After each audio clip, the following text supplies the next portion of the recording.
Yes, so Hairless here. Oof, that was a hard slap. Today we're back with Pentatonix and this is their cover of Elton's John, Can You Feel the Love Tonight from The Lion King. Great film, loved it as a kid, some really good songs in there. There are two main versions of this song. You have the song that was used in the film and then you have the single version that was released by Elton John. There are obvious differences between the two. There's magic everywhere to the rush of day, including the keys, which are quite far apart.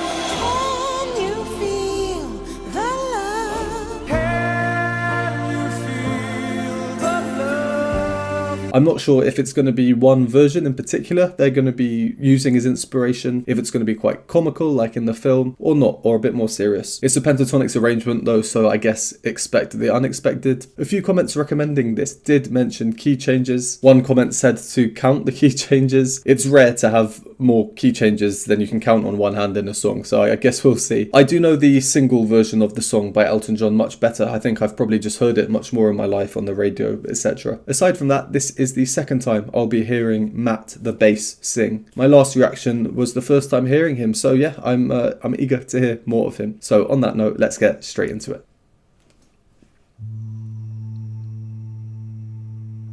There's a calm surrender to the rush of day, when the heat of a rolling wave can be turned away. An enchanted moment, and it sees me through, and it's enough for this restless warrior just to be with you. Scott bass. And can you feel the love tonight? It is where we are.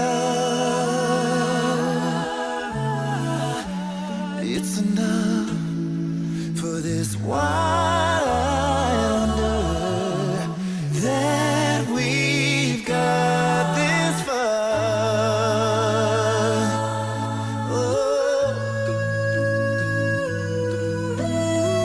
I think that's a Mitch moment. Well, we're going to have to get back to that. Yeah, we're 1 minute in and there's already just a lot that I'd like to go over. It would be great if someone could just invent something where you can just remember everything, because that would make this so much easier. Well, look, we're going to pause here, go over and analyse what we've heard. If you don't want to hear my analysis, go to the timestamp. Back to the opening. That opening bass note by Matt. Very, very strange effect, almost like harmonics. Maybe it's been touched up in post a little bit.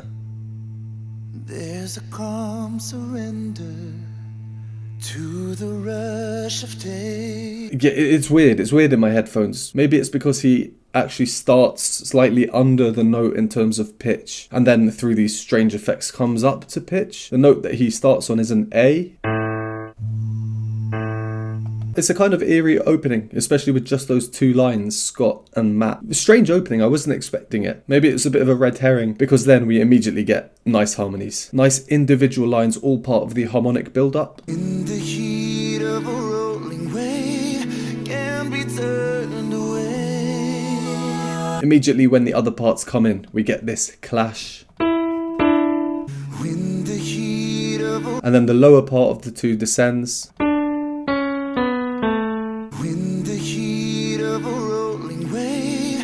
It's a very fluid feeling already. Because of the harmonies, how they're built up and building on each other, every ounce of me at this bit that I'm about to play is expecting just a clear 5-1 cadence called a perfect cadence. Let me hop to the piano to show what I'm expecting to hear.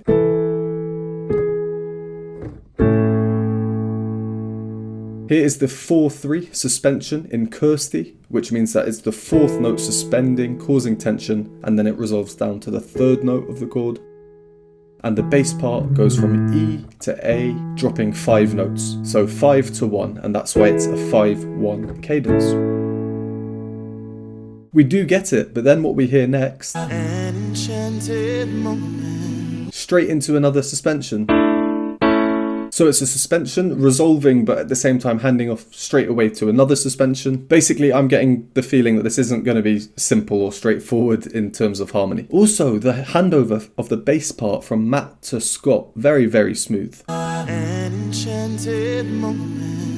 I mean, Scott's really sounding like Matt here. Might they have kept Matt in for this studio version? The fact I'm even asking shows how seamless a transition it is, and what a great group blend they have, that group sound. And if it isn't Matt, and if it is Scott here with the bass, Just to be with you. that's down to a bottom E, which is the bottom of your typical choral bass's expected register. And at that point, it's nice to hear Matt's solo as well. It's nice for me to be able to see the other side of his voice. I'm sure I'll probably hear much more of that in the future. And it's enough for this restless warrior. Just after that, some very nice bell tones, as I believe they're referred to. And can you feel the love tonight? If you're curious, I'll quickly write up the music.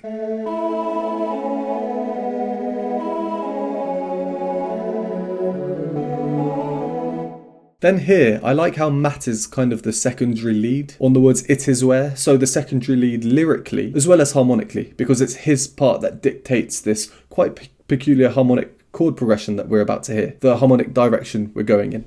It is where we are. And then the part that follows, yeah, I really, really like it. It's this open sound, this chordal moment. Everyone descending together, but some parts more subtle in that descending motion than others. The bass part is descending, obviously. Mitch, his part's static actually on. You'll hear that note all the way through, not moving. Kevin, he's kind of a mix of the both. He goes...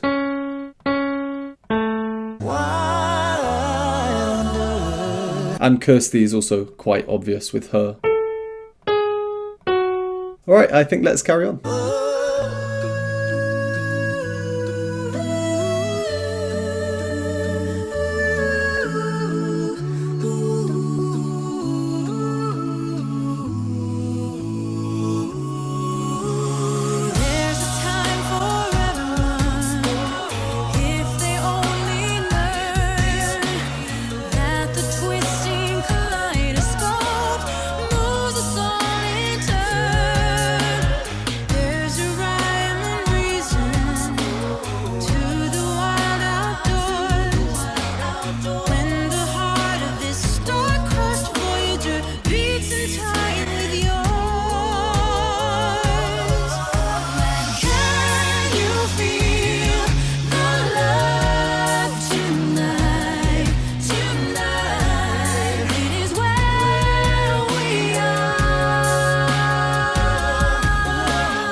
Okay, pause on that 4/3 suspension from Mitch there. Wow, that previous section, that was really nice. And very okay, again, we'll get back to that in a second. Let's go back a little bit and go through again. From where we carried on as well, Mitch's line, that also was just really nice. Here I am with my extensive vocabulary, just saying the word nice about 1,000,000 times. But Mitch's line, it is nice.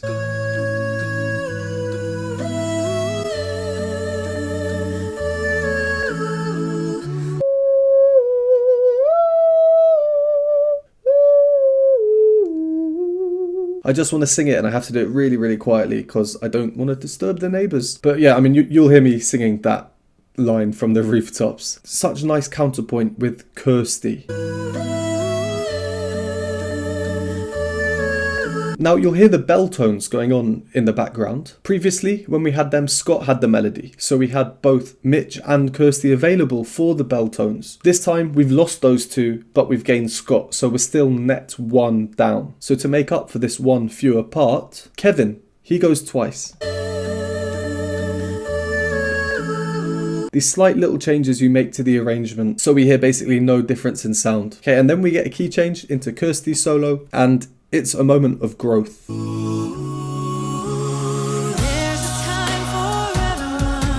The beat comes in, which surprised me actually. I thought that if a beat was going to come in late, it would have been when Mitch's really nice line was. That just seemed like the natural place. But it's good here. Again, it's just another tiny element of surprise. And I like how they show the actual claps as well, because the sound is very kind of body percussive on those beats.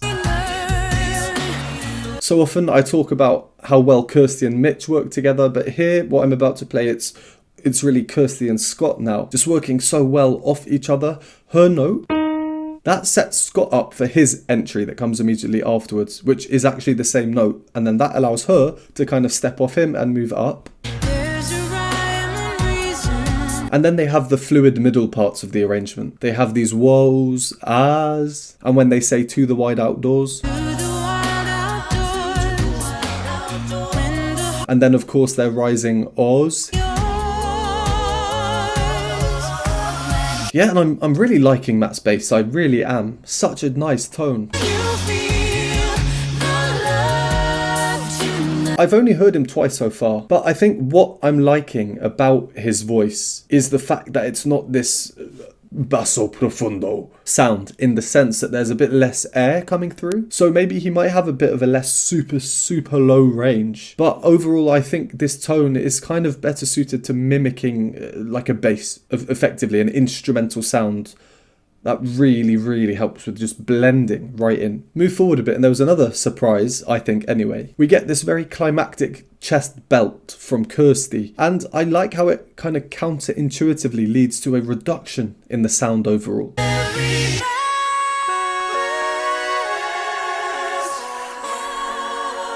Into this, I'm going to use the word glorious, this glorious section. Usually I think overproducing the voices, adding loads of effects. Well, with a cappella, I think you need to be careful. It can become distasteful if done too much or too obviously or applied too heavily. But I think this heavy filtering with the kind of muted church acoustic effect, it really adds quite a lot.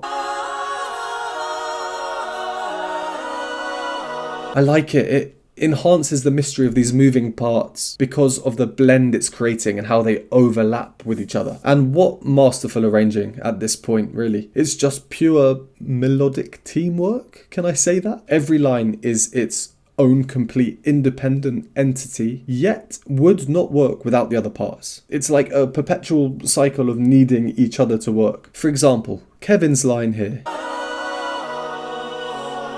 So simple.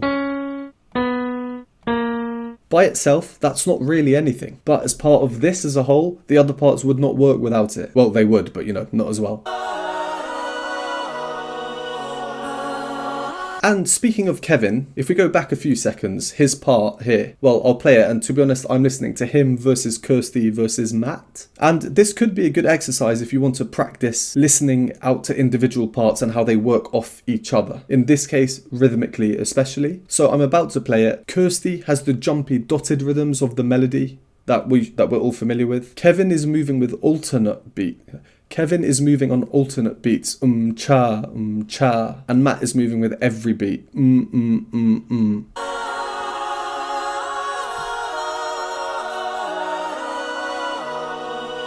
So they complement each other and they contrast each other. How does this work? What does it do? Well, it creates these lovely together moments interspersed between syncopated moments. Yeah, I'm a big fan of that section. All right, let's carry on, I guess, until the end.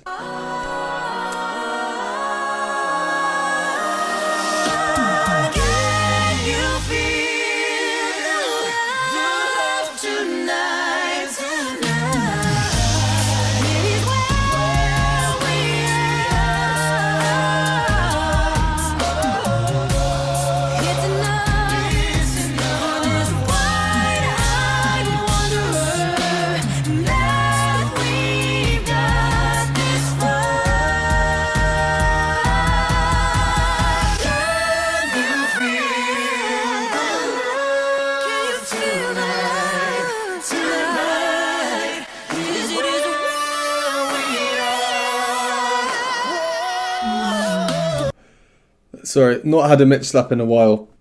It's high. It's high. You know, I don't normally pause mid-song now, but I nearly looked at the camera here to go, oh, another key change. Not expecting... Top A, that's the top of a chorister's register. Alright, sorry, let's carry on.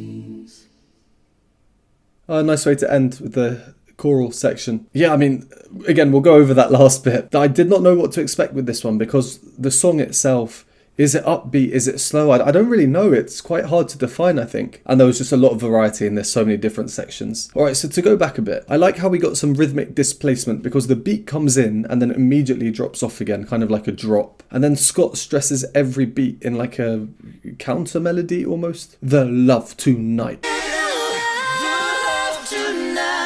And before that, when the beat comes in and then comes off again, we get an effect that really reminds me of the rewind effect we saw the Avi era of Pentatonix do a few times. And Matt does descend to a very, very low growl there. That can definitely come in handy in the future, I'm sure. And just after that is another bass moment that reminds me of what we have seen with Avi a bit. Just stylistically, it's this chromatic rise, followed by a complete change in direction, and then he drops straight back down. There was a little bit, just straight afterwards actually, Kevin's beat stuck out to me. The repeated cymbal clashes, I can really imagine a drummer going... Okay, then the next standout bit is, Mitch. As I said, I couldn't hold it in. We get a key change again, so I'm just thinking everything's growing a bit more, everyone's going to start belting.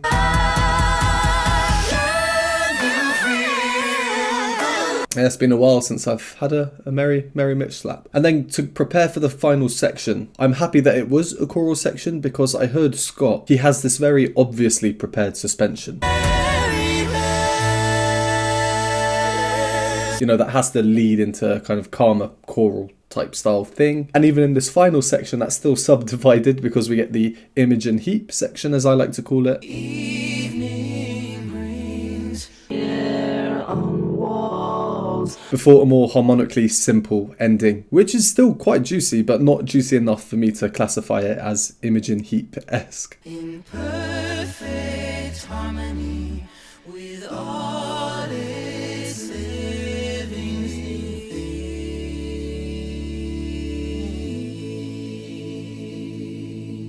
And again, the ending, I didn't know if I missed it the first time round. I was wondering if Matt was going to go, but he went up. Okay, well, I think let's leave that one there. I don't have much more to say. Just again to reiterate that it's a song that I don't know how I define it in my head. I don't know what mood I want to be to listen to it. It's very feel good. I mean, I guess it's a love song, a ballad, isn't it? And maybe Pentatonix had the same idea because they got a lot of variety in there, a lot of different sections, and as always, made them blend together seamlessly. I always say there's an art to being able to arrange well, and I think this is a good example. Thank you to everyone who requested that, and as always, thank you very much for watching. We'd appreciate a like and subscribe. If you enjoy my content, want to support me, join the community, vote on future polls, you can do so by joining the YouTube membership or Patreon linked below, and I will see you next time.